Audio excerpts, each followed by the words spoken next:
For the creation of my short film, I took inspiration from David Lynch. He is an American experimental artist who is well known for his Lynchian style of work, which uses themes of dream, dark logic, and psychological drama. In his work, he cleverly uses muted colour palettes, dreamlike horror, and surreal narratives. I took inspiration from his work by looking at a diner scene in Mulholland Drive. It is where two people sat down and eat at a diner. Lynch sets the scene in a familiar, uncomfortable setting. As us as audiences, we at least expect to see scary things going on in comfortable places.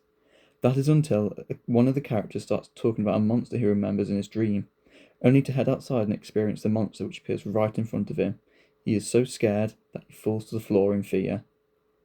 And in this scene, the real world crosses with the dream world, which I really like, and I plan to adapt that in my work. I then made a storyboard showcasing my ideas for my short film. From a character in a mundane world gets transported into a dreamlike world and is stalked by a monster throughout that world. Then the main character tries to escape, but then suddenly wakes back up in the real world, only to have the monster follow him into the real world. I made sure that some of the elements of Lynch's work was included into my short film, such as using a muted colour palette, dreamlike worlds crossed over with the real world, and the actors overexpressing themselves in times of fear. I believe his work did influence my project. It inspired me to take elements of an experimental artist's work and incorporate them into my own work.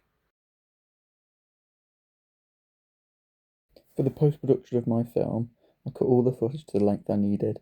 I then edited my first clip where we see the main character bored with their head on the desk. To make the shot effective, I edited the colour of the footage by using Premiere Pro's RGB curve feature. I then slightly curved the white colour so it gave my footage a darker, more greyer look, which fits and reflects the mood of the character.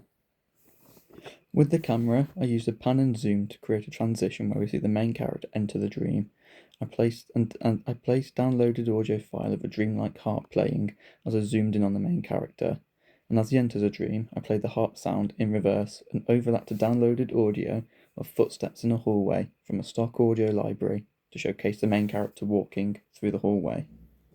I then used the hue tool on Premiere Pro to make the hallway look rather green to create an abandoned looking hallway.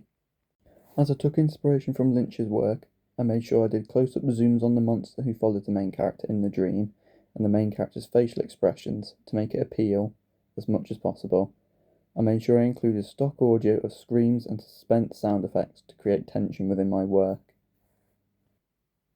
During my production, I made sure all locations were suitable to film in. I carried out many location reports, risk assessments, and feasibility reports to make sure filming in the desired locations were suitable, ensuring a production would run smooth. No issues were faced during production, which was helpful. During editing in the post-production phase of my film, I wish the transitions I created using the camera were smoother, as to me they come across as a bit not fit for purpose, as none of the colours match the transition.